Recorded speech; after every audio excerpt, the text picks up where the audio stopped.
Hi, we're Retirement Dreams to Reality, Keely and Bruce. And today we're going to talk about our recent summer holiday with TUI Marella Cruises. So we took a 10-day cruise combined with a hotel and we went on Marella Voyager.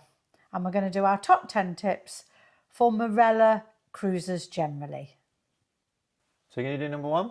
Yeah, so our first tip is, if you didn't see our previous video where we talked about booking certain things 6 months in advance, a lot of people don't book things so in advance. So our first tip will be book anything extra as soon as you get on the ship, if you haven't done it before. So that's what we did, wasn't it? Yeah, it's literally as we got on the ship, all of us went straight to... We went to reception first, didn't we? Yeah, but and it's right there next was to reception. There was a separate bit, wasn't there, that you could kind of do a touch screen and you could look through all the different things, and we managed to find the heist, didn't we? Yeah. And basically loads of people rave about the heist, and loads of people talk about that if you don't book it 6 months in advance, you'll never get in. Make sure you book the heist in advance. Well, there were 6 of us, and even though we had to amend it slightly and book a 4 and a 2, we were able to quite easily get a night in the heist. And what was really good about that is we were worried that although we did a 4 and a 2, when we did turn up to the actual event, they said they took your names and everything, didn't they? And we said, oh, we're a 4 and a 2, and they went, oh, don't worry, we'll put you as a 6. So they were quite accommodating, weren't they? Yeah. Which was great. So that's the first tip. Just book everything as soon as you get on ship. Yeah, so you don't need to stress even if you've not managed to get on like we didn't. Yeah. Do you want to do number 2? So number 2 is try all the free dining. So we did book a separate dining as well, but our first tip is make sure you try all the different ones. Don't just kind of people tend to stick to what they know, don't they? So we went in main dining quite a bit, but on hindsight, we probably missed a few of the free dinings because I can't remember how many there was on ship. I'm not sure, but we did Vista. Yeah. And we did Piccadilly's. Yeah. And we enjoyed Vista so much that we went back. Make sure you try the other little specialty dinings like Vista and Piccadilly's. Yeah, that there are are loads. free. I'll put up on the screen how many there are, but there are absolutely something like 15 or 16 different places to eat on ship. Yeah. So yeah, that was another good one. Number 3. Number 3. Now, we're not drinkers, but obviously with Marella, it's all inclusive. But what we found out quite quickly was don't ask for Malibu. Don't ask for Jameson's. Don't ask for Gordon's. Ask for a spiced rum. Ask for a coconut rum. Ask for whatever your drink is.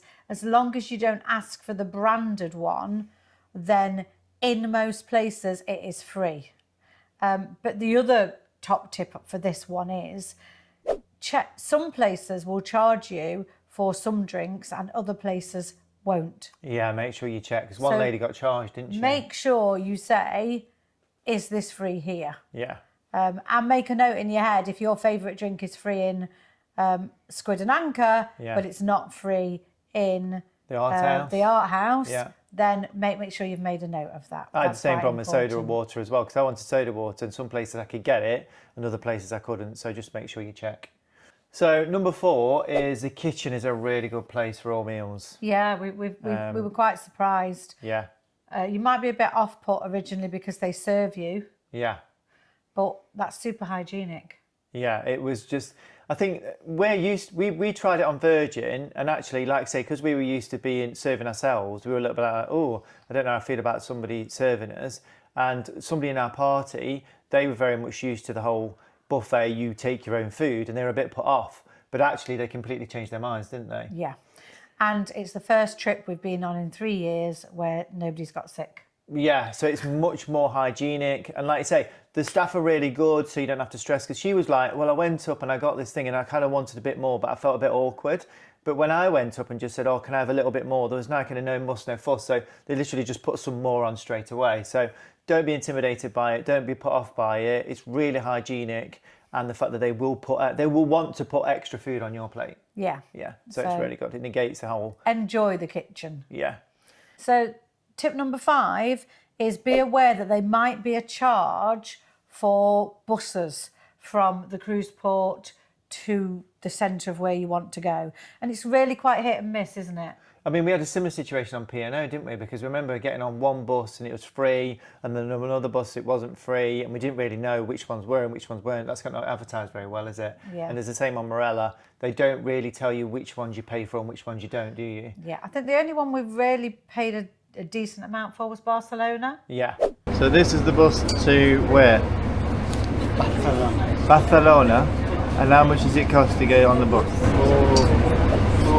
€4.50 for a all-day ticket, which you can use it to go back to the cruise terminal as much as you like. You take it back into Barcelona on the same ticket, as long as you've got a ticket. If you haven't got a ticket, they won't let you on.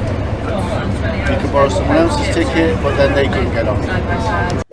And that gives us another tip.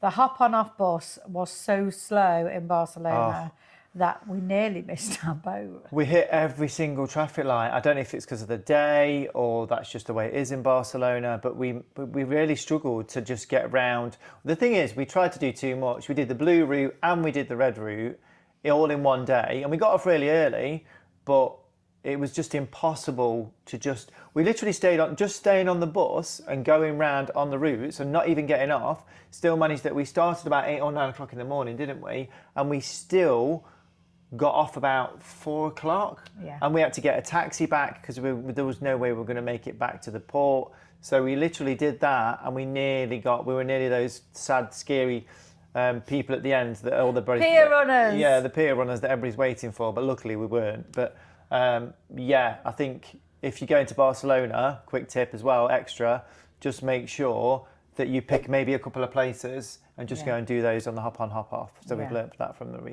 doing that. Yeah. Yeah.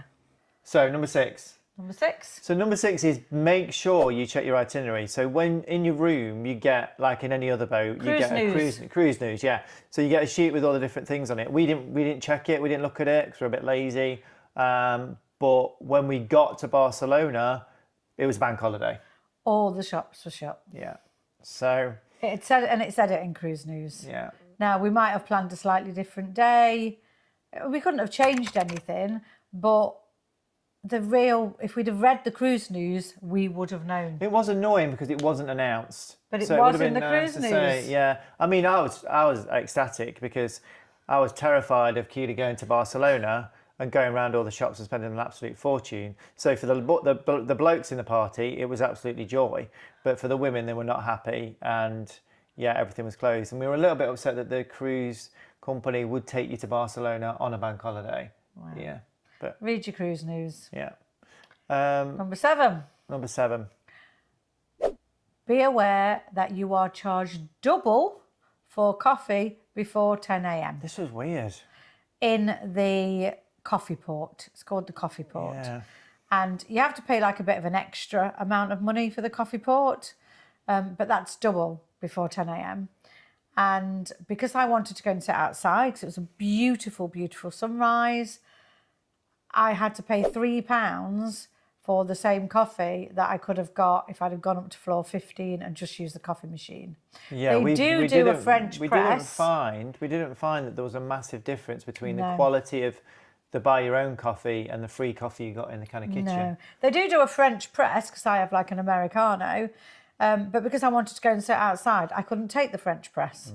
So I literally got virtually the same coffee, a black Americano, and it cost me £3 Yeah. rather than free if I'd have gone up to floor 15 and just got it out of the coffee machine. So there are a few little quirky bits with Marella that if you don't know, you will end up paying a bit extra for. But not very much. And I think again it comes back to the fact that the food and the drinks are such good quality that you don't necessarily need to go and spend these extras. Well, my sister, somebody else that we went on the cruise with, my sister loves coffee, loves having like different coffees. But they didn't even really go to Coffee Port because they said that they didn't really see that it was worth the extra. Yeah. They didn't see that it was, you weren't getting that real coffee shop experience that you were paying for. You were just getting a slightly better or similar coffee that you were getting in the kitchen. Yeah. So say the tip there, save your money and have a beautiful coffee in Italy or France or in one of the ports when you stop. Yeah, definitely. Yeah. What did you ask for? That? Coffee at the bottom. You didn't ask for that. Yeah, I did. That's exactly what I ordered. I asked for a foamy black coffee with a yellow straw. She nailed it. Number 8. Yeah. So number 8 is a bugbear of mine. It's always one every time I go on a cruise. I hate getting dressed up. I just want to wear my shorts and my vest, but I take my suit. So the dress code on Marella was quite strict. I don't think it was. It wasn't. You know it wasn't. Yeah. It was slightly stricter for men than women. You could wear shorts and Yeah. a collared shirt every night if you wanted. Yeah. The thing that you found most upsetting was you got turned away with your vest. Yeah, so I went for breakfast. I mean, so I'm not going for dinner, dining. I won't go into dining with a vest on, but I just went to the gym and then I thought, well, I'll meet them down for breakfast. And I literally tried to walk in at breakfast and they said, no, you can't come in with a vest. And I was like, oh, okay, that's fair enough. So I went and got changed, which I don't mind. But then when you looked around... He went and put a T-shirt on. Yeah. And the very same day, I looked around and all of the women had strappy tops on, strappy dresses on. One woman had a crop top on, which you could see so much more than when Bruce had his vest on. Yeah. So... And then one of our parties as well, when we had nighttime dining, they came down in a T-shirt and they were turned away because it didn't have a collar. So I went in a polo pretty much every night and I was absolutely fine. But if you try and get into main dining with a T-shirt on, they'll send you away as well. So basically, you've got to have a collared top for men. And also outside, which was quite nice, they had a kind of little sign that showed you kind of a few of the rules and the stipulations, didn't it? Yeah. And also, what was really good as well about Marella is the staff are really nice about it. Like when I turned up in a vest, she was like, "Oh, I just to let you know, you can't be in a vest." When previous cruises we've been on, the experience, and again, I don't know if this is lost in translation, but they've been quite aggressive and quite cross with you and quite upset. I know they're really busy, but it felt like it came across a lot nicer when they did it. Yeah. But you didn't have to wear a shirt, did you? And I didn't have to wear a jacket. And he didn't have to wear So a jacket. that- Even on formal night, he didn't Yeah. wear a jacket. In main dining, he was really happy. Which is great because I know that we're not really talked about this, but the fact that we only had 20k in our cases, so we were quite limited by weight, and my jacket weighs an absolute ton. So you So didn't that take actually it. not having to put that in saved us space, saved us the kind of that weight as well. So number 9. So top tip number 9, you will print off tags for your ship in the UK. However, I didn't want to put them on because we were getting on a flight first. So I was a bit panicky that these tags that were for the cruise ship might go missing. So we get to the airport, everybody's got the cruise ship tags on. I spoke to the woman and she said, "Oh, I can get you a stapler, but I'll have to go off." So I said, "Well, will I get the chance to put them on when we get off the plane?" And she said, "Oh, yeah, definitely." We got off the plane, we walked to the bus. Next minute, the bags disappeared and we were told we would not see them again until our cabin. Well, absolute panic set in with me then because ours didn't have our cabin number on. I'd still got our tags in my hand luggage. So don't panic that these tags will go missing on the plane. Don't panic that they're going to put a plane tag on your bag and that might confuse things with the cruise tag. Put the cruise tag on your suitcase before you leave home. Ironically, everybody else did. We were the only Everybody ones in else all our did. couples. And also the fact that don't stress if you haven't. So when we got there, we got off the bus and there was loads of stewards that were going to take your cases to your rooms and stuff. I was massively panicking, Yeah. wasn't I? So I basically grabbed one of those guys and went, "Oh, I'm really sorry. Have you got a stapler? We haven't done our bags." And he went, "Oh, don't worry about it. They were lovely." He came straight out. He got to our bags and he just stapled them on for us straight away. And I just gave him a few euros as a thank you. Yeah. So that was really nice. Again, and straight away, that was our first kind of major interaction with the cruise staff as well, which was great. And the bus driver was great as well. If you remember, he was like checking. He wasn't like, sometimes we've been on these things and they just like assume that you know what you're doing. Yeah, we didn't and know he what was we were like doing. checking like 4 or 5 times. Are you in the right place? Are you going and the woman that came on the bus as well was somebody from TUI, and she went, "Oh, just to check, we've got all these people, and shouted out your names as well, didn't she? And we were like, Yeah. put our hands up like you're at school, which was great. So that for me, that again, that extra little touch. We felt quite looked after, didn't Yeah, we? it's brilliant. Yeah, it was good. Cool. So this is our last one. So this is number 10. The shows, so the entertainment. Good, they were good. Yeah. But you, again, we worry too much. But in past things we've done I think we went to a P&O show and there was nowhere to sit. You can very much just turn up and just 5-10 minutes before. Which we did. And we did. And there was loads of seating. So that was absolutely brilliant. The shows are 100% worth going to. Yeah. And if you finish eating at 5 to 8 Yeah. and the show starts at 8 o'clock, don't give up your evening, go. Yeah.